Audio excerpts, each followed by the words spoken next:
안녕하십니까. 부동산계의 유재석, 유재성입니다. 자, 패션만 트렌드를 따라가는 게 아니라 실질적으로 부동산도 굉장히 트렌드에 민감하죠. 더더구나 이제 부동산 투자라고 하면 나의 자산을 사실 정말 던지는 거잖아요. 그래서 나의 자산을 내가 투자를 하면서 부동산의 트렌드를 모른다. 이건 굉장히 위험할 수 있겠습니다. 자, 특히나 우리가 부동산의 트렌드를 이야기할 때 부동산이라는 것은 혼자 독자적으로 움직이는 게 아니거든요. 실질적으로 산업 구조의 변화에 따라서 부동산의 트렌드가 바뀌기도 합니다. 더더구나 인구의 구조가 어떻게 달라지냐에 따라서 또 부동산 투자의 또 트렌드가 또 달라지기도 하거든요. 자, 더더구나 우리가 도심 개발의 방향이 어떻게 되느냐 이런 것들은 직접적으로 부동산 투자에 많은 또 이제 영향을 미칠 수가 있겠는데요. 자, 오늘은 부동산 투자의 트렌드가 어떻게 달라지고 있는지 또 그 트렌드에 따라서 어떤 투자를 해야 되는지 그 부분에 대해서 오늘 자세하게 한번 말씀을 드리겠습니다. 자, 방송 중에 여러분들 궁금한 내용들 아니면 세미나 안내 전화가 열려 있습니다. 02-2638-3956 02-2638-3956으로 전화 주시면 여러분들의 궁금증, 세미나 안내 자세하게 말씀드리겠습니다. 자, 이것 모르면 부동산 투자 망한다. 네.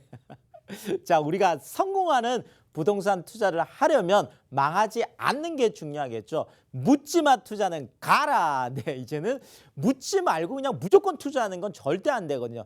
특히나 오늘 또 주제가 부동산 트렌드에 대한 부분이니까 트렌드를 모르고 부동산 투자를 한다. 이거는 망하는 지름길이 되겠죠. 자, 그러면 성공하는 지름길은 부동산 투자의 트렌드를 알고 하는 게 이제 중요하겠습니다. 자, 그래서 여러 가지 이제 트렌드들이 있겠는데, 자, 최근의 트렌드 중에 하나가 바로 그렇죠. 4차 산업혁명. 아니, 부동산하고 4차 산업혁명하고 무슨 상관이 있을까요? 네, 상관이 있습니다. 자, 일단 우리나라뿐만 아니라 지금 미국에 우리가 사례를 조금 얘기를 하자라면, 자, 미국 동부 쪽에 가면 디트로이트라는 그렇죠. 미시간호가 있고 그렇죠. 이 오른쪽에 이제 디트로이트라는 이 도시가 있는데 이 디트로이트는 거의 7, 80년대 정말 미국의 자동차 산업이 엄청나게 정말 호황이었죠. 그래서 미국의 자동차 산업이 호황일 때 인구도 급격하게 늘어나고, 자, 이렇게 산업이 급격하게 팽창을 하고 또 인구가 급격하게 팽창을 하고 그러면서 도시가 또 급격하게 팽창을 하면 당연히 부동산 가격은 그렇죠. 올라갈 수밖에 없습니다. 그래서 부동산 가격이 어마어마하게 올라갔죠. 자, 그래서 이쪽에 이제 많은 또 부동산 투자를 통해서 또 재미를 받겠죠. 자, 그런데 미국에도 자동차 산업이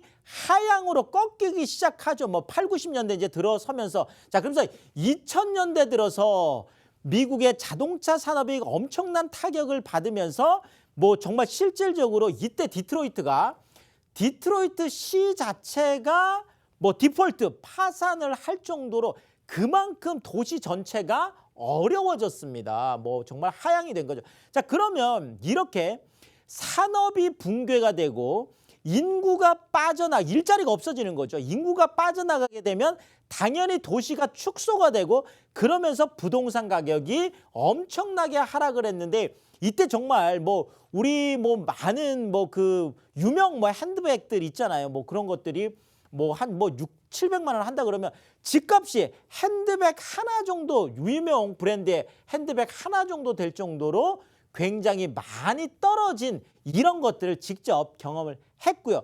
자, 또 하나, 이게 지금 동부 쪽 이야기라고 하면 미국 서부 쪽에 이제 샌프란시스코라는 바로 이쪽에 실리콘밸리라는 곳이 있습니다. 그렇죠. 이 실리콘밸리 같은 경우에도 바로 이제 미국 이 자동차 산업 이쪽 디트로이트가 엄청 호황일 때 이제 막 여기에서 조그만한 회사들이 생기기 시작했어요. 이제 스타트업이라고 하죠. 스타트업 기업들이 이제 막 실리콘밸리 쪽에 사과 파는 회사도 있죠. 네, 애플이라고 하는 이런 거라든지 많은 이런 회사들이 이쪽에서 막 이제 하기 시작합니다. 자, 그런데 이쪽이 거의 뭐 한 2000년대 들어서면서부터 어마어마하죠. 실리콘밸리가. 그렇죠. 뭐 거의 뭐 90년대 말부터 시작해서 2000년 들어서면서 엄청난 호황을 누리면서 실리콘밸리 같은 경우에는 지금 거의 우리가 원베드룸이라고 하는, 우리가 보통 뭐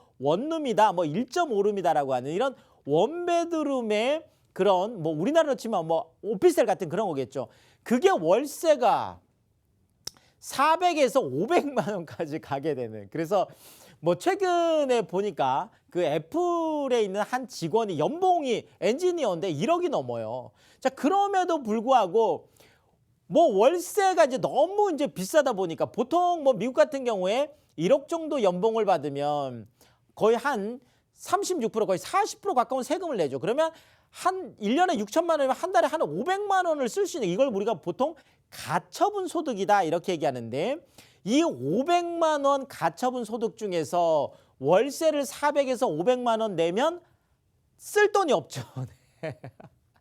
자, 그래서 유명 회사에 다니는 엔지니어임에도 불구하고 연봉이 1억이 넘어감에도 불구하고 회사 주차장에, 그렇죠, 캠핑카를 갖다 놓고 살 수밖에 없는 이런 우픈, 이런 현실들, 이런 것들이 이제 나타나. 그만큼 부동산 가격이 엄청나게 올라갔다라는 거죠. 물론 월세를 사는 그런 직장인들 입장에서는 굉장히 뭐 괴로운 일이 되겠지만, 이쪽에 내가 월세 받는 투자자라고 하면 당연히 엄청나게 이제 투자를 잘한 거죠. 자, 이런 4차 산업혁명들, 자, 2차 산업을 중심으로 한 제조업 쪽에 있는 뭐 지역들이 조금 어려움을 겪고, 오히려 지금 IT라든지 바이오라든지 이런 쪽들을 좀 추구하고 있는 이런 지역들이 뭐 일자리가 많아지면서 당연히 부동산 가격도 올라가고 있는. 자, 우리나라 같은 경우에도 지금 도심 안에 이 4차 산업이 갖고 있는 특징이 뭐냐 하면 실질적으로 굴뚝이 없는 산업이에요. 자, 2차 산업들 같은 경우에는 서울 도심 안에 있을 수가 없잖아요. 자, 그래서 예전에 구로 그 공단 같은 경우에도 지금 구로 디지털 단지라고 하는, 또는 가산 디지털 단지라고 하는, 그렇죠, 이러면서 지금 지식산업센터라고 하는데요. 많은 지식산업센터들이 이쪽에 구로나 가산 디지털 단지 쪽으로 들어가면서 이쪽에도 젊은 IT 쪽의 일자리들이 굉장히 많이 생기면서 예전하고 지금 분위기가 많이 다르잖아요. 자, 여기에다가 지금 뭐 강남 쪽에도 좀 문정이라는 곳에, 그렇죠, 지금 송파 쪽에 문정이라는 쪽도 보면 지금 법조타운 쪽에 많은 지식산업센터들이 생기면서 그쪽이 또 많이 활성화되고 있고, 최근에는 또 성수동 쪽이 그렇습니다. 그렇죠. 성수 IT밸리라고 해서, 자, 성수동 같은 경우에는 이렇게 동 전체가 있으면 한강 가까운 쪽에는 성수 전략계획구역이라고 해서 아주 뭐 고가의 이제 그 많은 높은 고층 빌딩들이 많이 있잖아요. 이런 고층 아파트들이 많이 있고, 자, 이쪽 나머지 부분은 전부 다가 준공업 지역이라고 해서, 자, 이 준공업 지역 안에 지금 지식산업센터라고 하는 4차 산업의 많은, 우리가 이제 준 오피스라고 하기도 합니다. 그래서 4차 산업 쪽에 많은 일자리들이 생기면서 지금 성수동 같은 경우에도 성수 IT밸리가 엄청나게 활성화돼요. 이게 이제 화양 사거리 쪽에 지금 많은 그 뭐 지식산업센터들, 많은 기업들이 입주를 했습니다. 더더구나 최근에는 성수동 같은 경우에는 지금 뭐 그 테헤란로, 그러니까 지금 강남 쪽에서도 가깝기 때문에 뭐 바로 건너갈 수 있죠. 그래서 그쪽들이 오히려 기업들이 많이 넘어가고 있는 이런 것들이 생기고 있고, 그리고 또 서쪽에는 영등포 같은 경우도 마찬가지죠. 영등포 같은 경우에도 뭐 당산동, 양평동, 물레동 이런 전체 다가 또 뭐 그 지식산업센터들이 많이 생기다 보니까 이쪽들도 활성화되고 있고, 자, 어쨌든 지금 서울 안에서도 이런 4차 산업혁명을 필두로 한 IT 기업들이 들어올 수 있는 곳들이 속속 많이 생기면서 지금 뭐 젊은 일자리들이 많이 생기고 있다라는 이런 변화들이, 이 트렌드를 우리가 잘 보고 쫓아가야 된다라는 거죠. 자, 또 하나가 바로 1인 가구의 폭발적인 증가다. 자, 이런 뭐 그 도심의 많은 1인 가구들이 최근에는 결혼을 잘 하지 않습니다. 자, 그러다 보니 그렇고. 자, 결혼을 하더라도 아이를 안 갖는 그런 그런 부부들이 이제 많이 생겨나고 있으니까 지금 1, 2인 가구가 지금 폭발적으로 지금 늘어나고 있는데, 자, 작년에 지금 그 주민등록상 기준으로 얘기를 한다라면 지금 우리나라가 약 한 2,300만 가구 정도가 되거든요. 자, 이 안에서 지금 무려 1인 가구가 900만 가구가 넘습니다. 야, 2,300만 가구 중에서 900만 가구가 지금 1인 가구예요. 자, 여기에다가 2인 가구 같은 경우에도 지금 폭발적으로 늘어나고 있어서 2인 가구도 약 한 540만 가구 정도가 되고요. 3인 가구가 400만 가구. 자, 지금 3인 가구가 2인 가구나 1인 가구 거의 1인 가구의 절반밖에 안 되죠. 자, 더더구나 4인 가구 같은 경우에도 약 한 460만 가구밖에 되지. 460만 가구면 지금 4인 가구가 1인 가구의 절반 정도 수준밖에 안 된다라는 거죠. 자, 근데 문제는 이게 더 문제가 아니에요. 자, 3인 가구하고 4인 가구는 앞으로 시간이 지나면 지날수록 계속 줄어든다라는 거죠. 지금 통계청에서 얘기하고 있는 것들도 앞으로 10년, 20년 후가 되면 3, 4인 가구가 불과 4%밖에 되지 않는. 자, 그러면 앞으로는 3, 4인 가구를 기준으로 한 그런 아파트 같은 경우에도 그만큼 수요가 많이 줄 수밖에 없다라는 거죠. 자, 그런데 1, 2인 가구는 폭발적으로 계속 더 늘어난다라는 게 바로 포인트가 되겠습니다. 그렇다면 1, 2인 가구를 기준한 더더구나 1인 가구가 더 폭발적으로 늘어나기 때문에 1인 가구를 위한 그런 주거, 1인 가구를 위한 그런 쪽에 투자를 하는 게 당연히 맞겠죠. 자, 또 하나가 바로 베이비부머 세대의 고령화가 되겠습니다. 자, 1955년생부터 1963년생까지를 우리가 1차 베이비부머 세대라고 하고 1968년생부터 1974년생까지를 2차 베이비부머 세대라고 하는데 이 1, 2차 베이비부머 세대들이 매 세대마다 100만 명씩 태어났어요. 그래서 이 1,700만 명이 무려 베이비부머 세대인데, 자, 작년에 1955년생이 처음으로 만 65세가 넘었어요. 자, 올해가 1956년생이 만 65세가 넘어가죠. 자, 그러면 이 베이비부머 세대들이 계속 65세가 이제 넘어가는 이런 상황들이 된다는 거죠. 자, 그러면 이 젊은 분들은 젊은 분들대로 또 나이가 들면 들수록 오히려 병원이 가까워야 되기 때문에 도심 쪽으로 많이 들어온다는 거죠. 자, 그러면 도심이 더 폭발적으로 늘어나게. 자, 그러다 보니까 지금 정부도 오히려 도심을 고밀도로 개발하겠다. 이런 정책들을 지금 내놓는 것들이 바로 이런 고밀도 개발. 특히나 역세권 쪽을 더 고밀도로 개발하는 방안들이 계속 나오고 있는 것도 1인 가구가 폭발적으로 늘어나고 있고 고령화된 그런 베이비부머 세대들도 도시에 계속 남아있기 때문에 이런 것들이 나타난다는 거죠. 자, 그러면 당연히 도심이 고밀도로 개발되고, 자, 1인 가구가 폭발적으로 늘어나면 연금형 부동산이 필수가 되겠죠. 이런 연금형 부동산을 투자할 수 있는 구체적인 이런 방법들.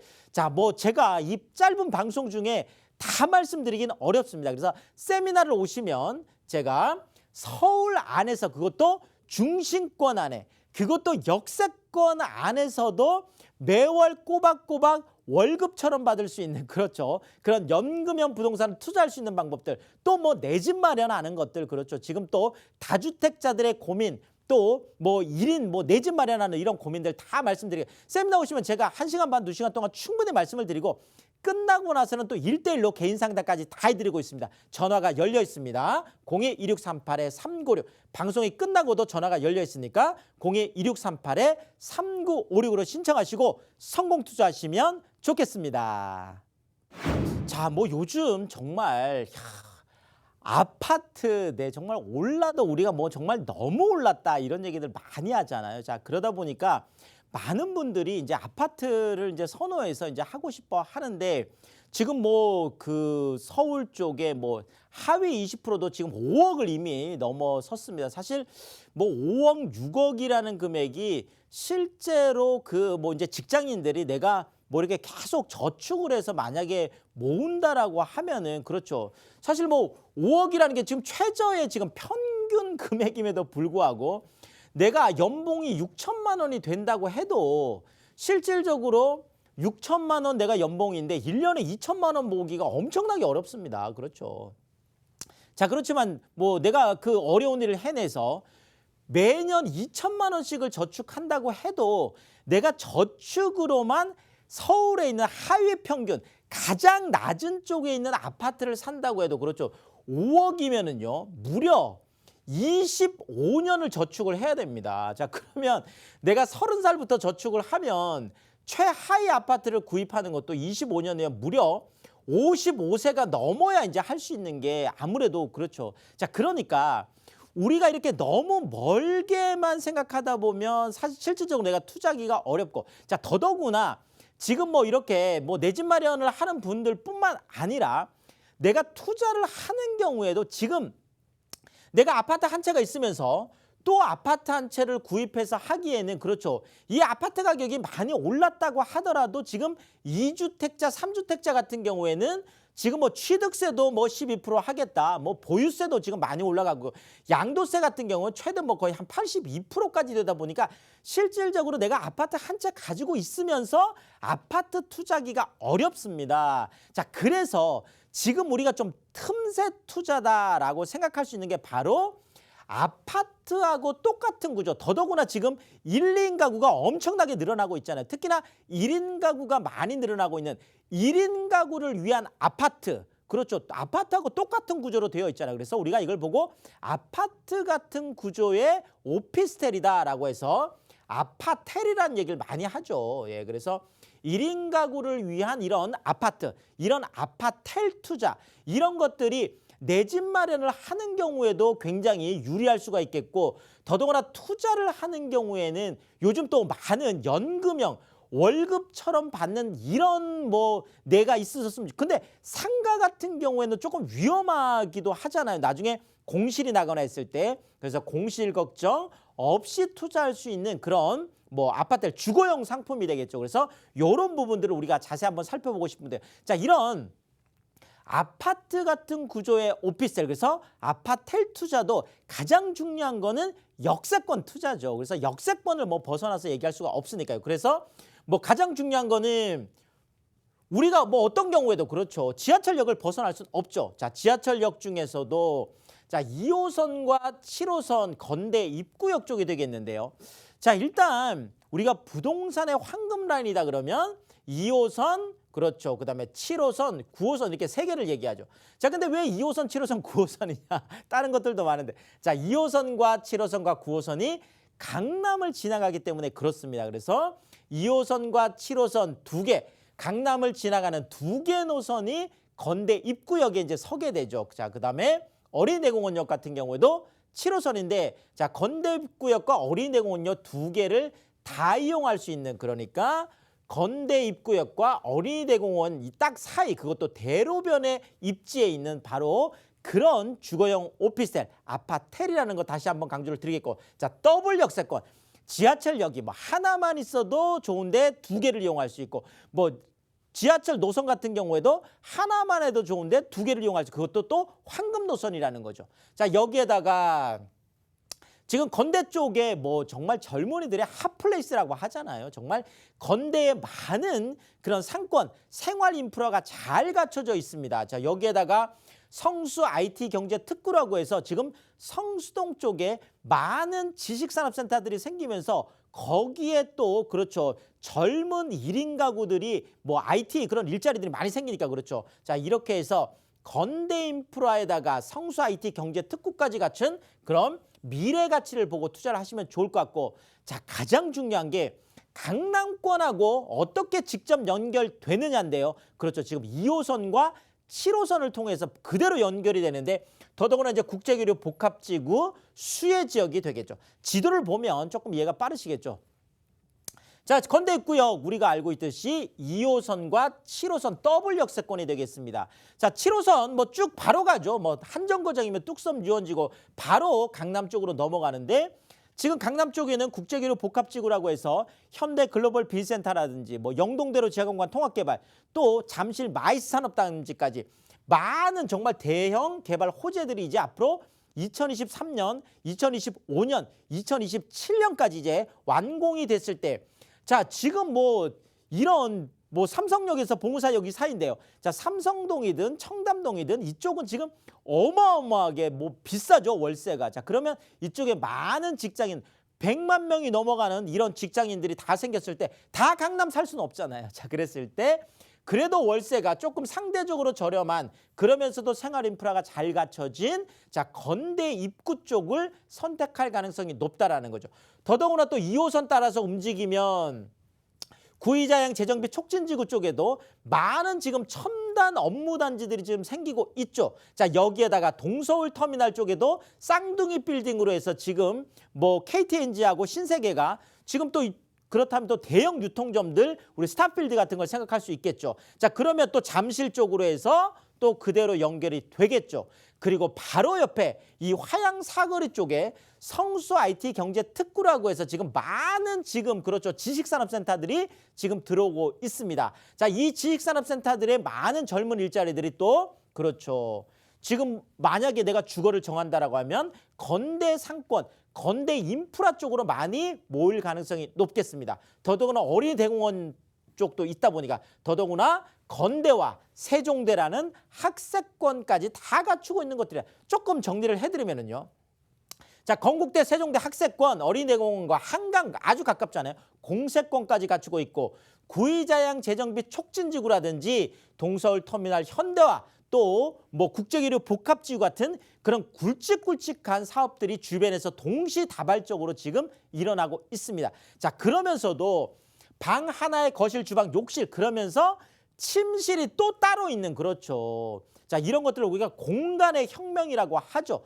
요즘 뭐 1인 가구들이 너무나 좋아하는 정말 뭐 젊은이들의 로망, 뭐 더더구나 또 층고가 높기 때문에 또 뭐 개방감도 굉장히 높죠. 그래서 이런 복층형 원룸인데 3월에 지금 준공이 된 정말 따끈따끈한 신축이어서 입주도 바로 할 수 있고 월세도 바로 받을 수 있는 그런 신축 복층형 원룸 아파트 같은 구조의 아파텔, 오피스텔이다 이렇게 말씀을 드리겠습니다.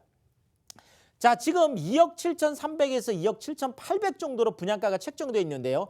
전세가 2억 5,300에서 2억 6,300까지 되다 보니까 1,300만 원이라는 소액을 가지고 굉장히 중요해요. 지금 1,000만 원대로 투자할 수 있는 곳이 그렇게 없거든요. 서울 그것도 더블 역세권에서 1,300에서 2,000만 원 소액을 가지고 투자할 수 있겠고 월세인 경우에도 월 70에서 80만 원까지 가능한 그런 아파텔, 오피스텔이 되겠습니다.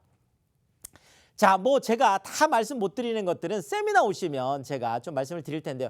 서울 중심권 투자에 대한 특히나 또 개발 호재들이 쏟아지는 곳들이 많잖아요. 그래서 이 모든 것들을 제가 매주 토요일 날 오시면 제가 1시간 반에서 2시간 동안 직접 세미나를 다 진행해서 아주 자세히 말씀드리고 또 끝나고 나서는 제가 또 직접 개인 상담까지 다 해드리고 있습니다. 자, 세미나도 무료로 진행이 되고 상담도 무료로 진행이 되는데 뭐 또 많은 분들 오실 수 있으니까 꼭 예약 전화하고 오셔야 되겠죠. 02-2638-3956 방송이 끝나고도 전화가 열려 있습니다. 02-2638-3956으로 신청하시고 성공 투자하시면 좋겠습니다.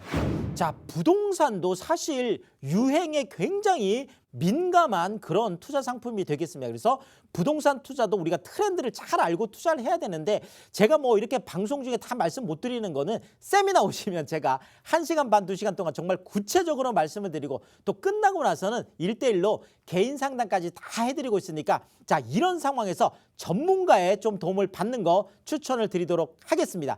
자, 저는 여러분들이 부동산 투자의 고수가 되는 그날까지 늘 최선을 다하겠습니다. 지금까지 부동산계 유재성이었습니다. 고맙습니다.